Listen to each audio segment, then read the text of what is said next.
Ce Shabbat Teruma sera exceptionnel. Nous sortirons en effet 3 Sifrei Torah, 3 rouleaux de Torah. Le premier pour y lire la paracha de la semaine, Teruma. Le second en l'honneur de Rosh Chodesh Adar, le premier jour du nouveau mois. Et enfin le troisième Sefer pour lire le passage de Shekalim où on rappelle l'obligation du temps du temple de Jérusalem d'offrir un demi-cycle d'argent pour participer à l'achat des sacrifices offerts tout au long de l'année au temple. Je voudrais en profiter pour insister sur l'importance de Rosh Chodesh et plus encore le nôtre, le début du mois de Hadar. La première remarque inattendue porte sur le fait que les notions de semaine et de mois sont des notions purement juives, issues de la Torah.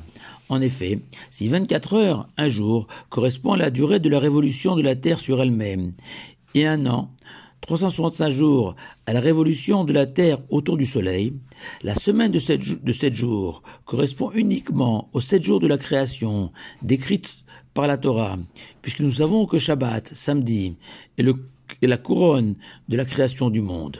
De même, un mois correspond au temps de la révolution de l'orbite complète de la Lune autour du Soleil, ce début de cycle d'environ 29 jours et demi que la Torah nous a ordonné de célébrer en sanctifiant cet instant si précieux où la Lune, après avoir entièrement disparu de l'horizon, réapparaît.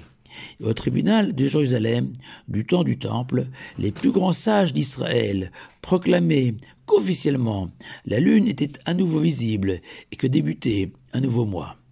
Et cette mitzvah, ce commandement, est si important que c'est le premier que le Saint béni soit-il a ordonné aux enfants d'Israël encore en Égypte, avant même de leur demander de préparer le premier Pessah de l'histoire, et de s'apprêter à être libérés de l'esclavage et partir sur la route de la terre promise, comme si Pessah était conditionné par Rosh Chodesh. Ce qu'on peut expliquer très simplement en rappelant que la date des fêtes juives est fixée par rapport à Rosh Chodesh. Ainsi, Pessah, par exemple, doit être fêté le 15e jour du premier mois de l'année. Il est donc indispensable de célébrer Rosh Chodesh pour pouvoir fixer la date de Pessah. Mais on peut aussi, peut-être, justifier la prééminence de Rosh Chodesh ainsi. Nous savons qu'une année est composée de 12 mois, correspondant aux 12 tribus d'Israël, les 12 fils de Jacob, Yaakov notre patriarche, ces 12 enfants, comme l'expression de toute la variété de manières de servir le Saint béni soit-il.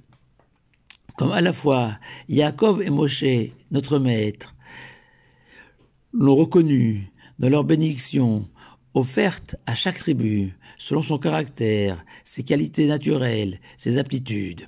Et célébrer le nouveau mois, c'est se réjouir qu'est arrivé le tour d'une tribu de briller, de se réaliser. Cette tribu qui est notre sœur, une partie de nous-mêmes, notre associé dans le projet divin pour l'humanité. Car ensemble, les 12 tribus, les 12 mois, réalisent, construisent, bâtissent pour l'éternité.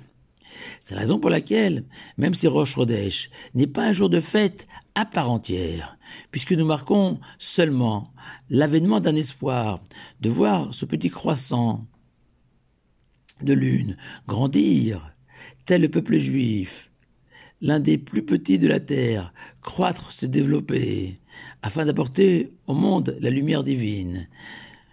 Même si nous ne prenons pas de grands repas à Rosh Chodesh, l'usage dans toutes les communautés d'Israël est de manger un peu mieux qu'à l'accoutumée, comme la limonade de mon enfance à l'école Lucien de Hirsch, offerte à tous les enfants à Rosh Chodesh. Certaines communautés séfarades ont aussi l'usage d'allumer des lumières le soir de Rosh Chodesh. Mais je voudrais insister avec vous sur la singularité du mois de Hadar, qui parfois se dédouble, afin de maintenir le lien avec le calendrier solaire et les saisons, qui est plus long d'une dizaine de jours environ que le calendrier lunaire. Et pour compenser cette avance d'une dizaine de jours, nous rajoutons volontairement un mois tous les 3 ans environ pour conserver la synchronisation entre les deux calendriers.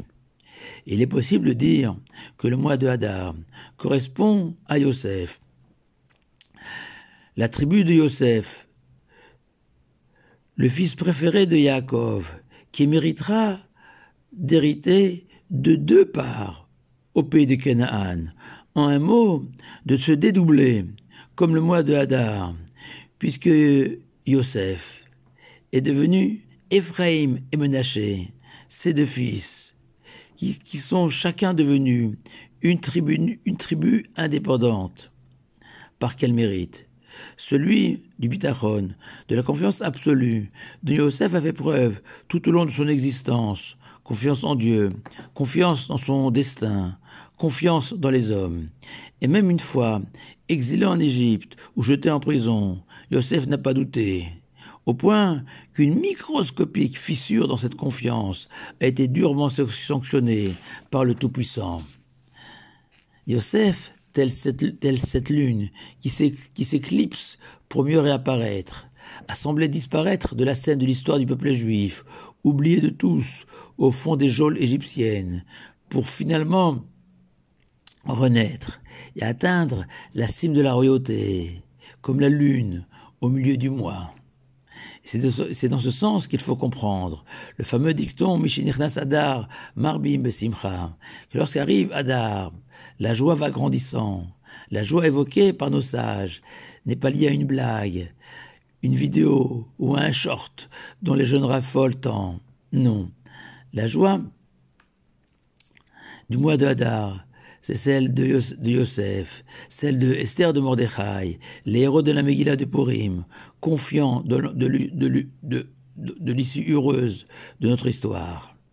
Et ce n'est pas un hasard si le phénomène démarré est lié à la Lune, car la mer, telle la Lune, se retire provisoirement pour mieux revenir et submerger les rivages.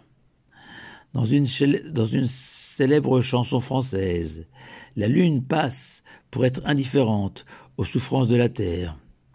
Alors si le compositeur de cette chanson célébrait Rosh Chodesh, il aurait compris qu'au contraire, la Lune est le symbole de tous nos espoirs.